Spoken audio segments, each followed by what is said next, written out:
ज्ञान ध्यान।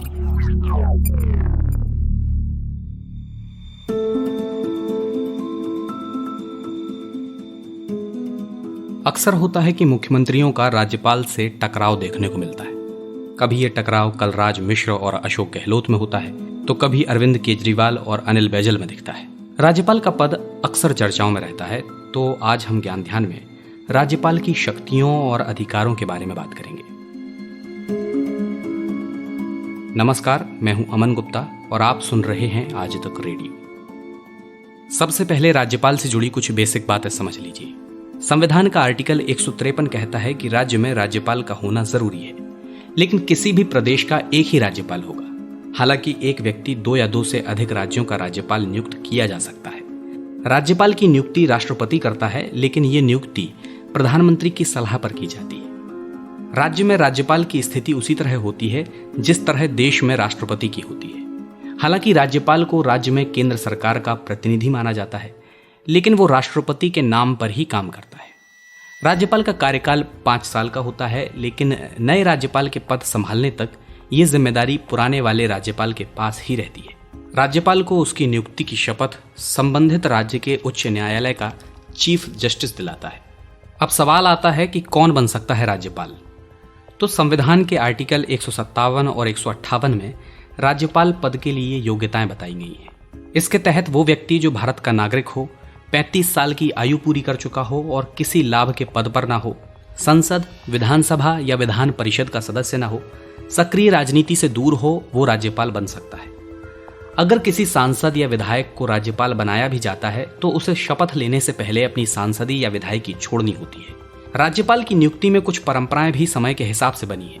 इसके तहत जो व्यक्ति जिस राज्य का मूल निवासी होता है, उसे वहां का राज्यपाल नहीं बनाया जाता। साथ ही राज्यपाल की नियुक्ति से पहले मुख्यमंत्री से भी सलाह ली जाती है।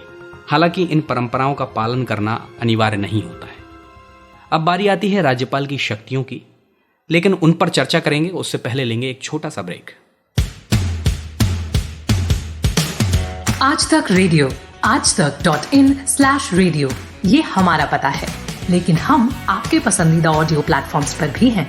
Google podcast, Apple podcast, Spotify, Jio Saavn जैसे ठिकानों पर भी आप हमें सुन सकते हैं। और अगर YouTube आपकी पसंदीदा जगह है, तो वहां पर भी हमें सब्सक्राइब कीजिए। आज तक रेडियो सुनता है सारा जहां। ब्रेक के बाद अब हम लौट आए हैं, तो चलिए अब आपको बताते हैं कि राज्यपाल के पास क्या शक्तियां होती हैं। राज्यपाल के पास 2 तरह की शक्तियां होती हैं। एक राज्य का संवैधानिक मुखिया होने के नाते और दूसरी आपातकालीन शक्तियां। संवैधानिक मुखिया होने के नाते राज्यपाल के पास 3 तरह की शक्तियां होती हैं। पहली, कार्यपालिका शक्तियां। इसके तहत मुख्यमंत्री की नियुक्ति, मुख्यमंत्री की सलाह पर मंत्रियों की नियुक्ति, राज्य लोक सेवा आयोग के अध्यक्ष और अन्य सदस्यों की नियुक्ति जैसे काम होते हैं। आर्टिकल 164 के अनुसार राज्यपाल सामान्य तौर पर राज्य की विधानसभा में बहुमत प्राप्त पार्टी के नेता को मुख्यमंत्री नियुक्त करता है। लेकिन यदि किसी एक पार्टी को बहुमत न मिला हो, तो ऐसी पार्टी या गठबंधन दलों के नेता को मुख्यमंत्री नियुक्त करता है जिसके विधानसभा में बहुमत साबित करने की संभावना होती है। दूसरी, विधायी शक्तियां। ये शक्तियां कानूनी मामलों से जुड़ी हैं। राज्यपाल को राज्य के विधानमंडल यानी विधानसभा और विधान परिषद के सत्र को बुलाने और खत्म करने का अधिकार मिला होता है। वो राज्य के मंत्री परिषद की सलाह पर राज्य विधानसभा को भंग भी कर सकता है। राज्य के विधानमंडल से पास हुए किसी भी बिल को कानून बनाने के लिए राज्यपाल की सहमति जरूरी होती है, लेकिन राज्यपाल बिल को वापस भी भेज सकता है। साथ ही राज्यपाल राज्य की कैबिनेट के कहने पर किसी बिल को लेकर अध्यादेश भी जारी कर सकता है। हालांकि अध्यादेश को 6 महीने के अंदर विधानसभा में बिल के रूप में पास कराना जरूरी होता है। और तीसरी, संवैधानिक मुखिया के तौर पर जो शक्तियां राज्यपाल के पास हैं, वो हैं वित्तीय शक्तियां। किसी भी राज्य का बजट राज्यपाल के नाम से ही पेश किया जाता है। राज्यपाल की अनुमति के बिना धन विधेयक को राज्य की विधानसभा में प्रस्तुत नहीं किया जा सकता। धन विधेयक का मतलब है टैक्स में बदलाव या राज्य के उधार लेने जैसे मामले। इसके अलावा आर्टिकल 161 के तहत राज्यपाल राज्य की अदालत से सजा पाए किसी अपराधी को सजा में कमी भी कर सकता है या फिर सजा को माफ भी कर सकता है। अब आपको बताते हैं कि राज्यपाल की आपातकालीन शक्तियां क्या है। तो राज्यपाल को कुछ आपातकालीन शक्तियां भी मिली होती हैं। इन्हें राज्यपाल की विवेकाधीन शक्तियां या डिस्क्रेशनरी पावर्स के रूप में जाना जाता है। राज्यपाल को ये शक्तियां असाधारण और आपात स्थितियों के लिए मिलती हैं। इनके तहत राज्यपाल विशेष हालात में बिना राज्य कैबिनेट की सलाह के अपने विवेक से फैसला ले सकता है, और इसके तहत यदि राज्यपाल को लगता है कि सरकार संविधान के तहत नहीं चल रही है, या सरकार नाकाम हो गई है, या चुनाव में किसी दल को सरकार बनाने के लिए बहुमत नहीं मिलता है और सरकार बनने का रास्ता नहीं निकलता है, तो वो राष्ट्रपति शासन लागू करने की सिफारिश कर सकता है। सिफारिश मंजूर होने पर आर्टिकल 356 के तहत राष्ट्रपति शासन लागू होता है। इसमें राज्य का पूरा कामकाज राज्यपाल के हाथ में आ जाता है। राज्यपाल राज्य की विधानसभा में पारित हुए किसी भी बिल को राष्ट्रपति के विचार के लिए रख सकता है। इसकी कोई समय सीमा नहीं है। अक्सर ऐसा तब किया जाता है जब राज्यपाल किसी बिल से सहमत ना हो। किसी राज्य में सरकार और राज्यपाल के बीच अक्सर आपातकालीन शक्तियों के चलते टकराव होता है।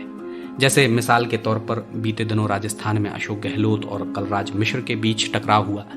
सीएम गहलोत असेंबली सेशन बुलाना चाहते थे। उनका कहना था कि इसमें कोरोना को लेकर चर्चा की जाएगी। हालांकि अटकलें ये थीं कि गहलोत इस सेशन के जरिए बहुमत परीक्षण कराना चाहते हैं। वहीं राज्यपाल कलराज मिश्र ने कहा कि विधानसभा सत्र बुलाने के लिए 21 दिन पहले नोटिस देना होता है। अगर कुछ विशेष हालात हैं तो अलग बात है, इसका जिक्र मंत्री परिषद को करना चाहिए। मामला काफी दिन अटका रहा, आखिर में मंजूरी मिल भी गई। तो अब बात आती है कि इसमें संविधान क्या कहता है। राज्यपाल संविधान के आर्टिकल 174 के तहत विधानसभा का सत्र बुलाता है। हालांकि वो इसमें आर्टिकल 163 के तहत राज्य कैबिनेट की सलाह से भी बंधा होता है। यानी राज्य कैबिनेट जब भी कहे तब राज्यपाल को असेंबली सेशन बुलाना होता है।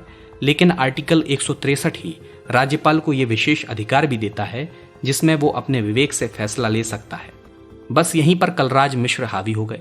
जानकारों का कहना था कि कोरोना काल जो कि असाधारण स्थिति है, उसमें विधानसभा सत्र बुलाने के लिए राज्यपाल का पूरी तरह संतुष्ट होना भी जरूरी है। ऐसे मामलों में कई बार कोर्ट कचहरी भी देखने को मिली। साल 2016 में 2 बार ऐसा हुआ, एक बार उत्तराखंड में और दूसरी बार अरुणाचल प्रदेश को लेकर। इन दोनों मामलों में सुप्रीम कोर्ट ने कहा कि राज्यपाल विधानसभा सत्र बुलाने पर अपनी मर्जी से फैसला नहीं ले सकता।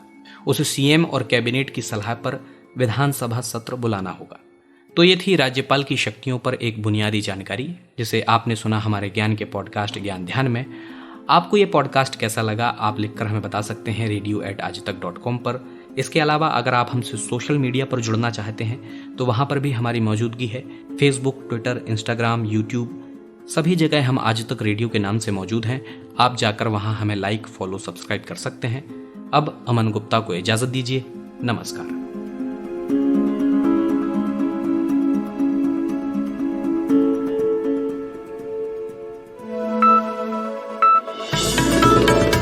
खबरों की हलचल और देश विदेश का मिजाज आप सुन रहे हैं आज तक रेडियो।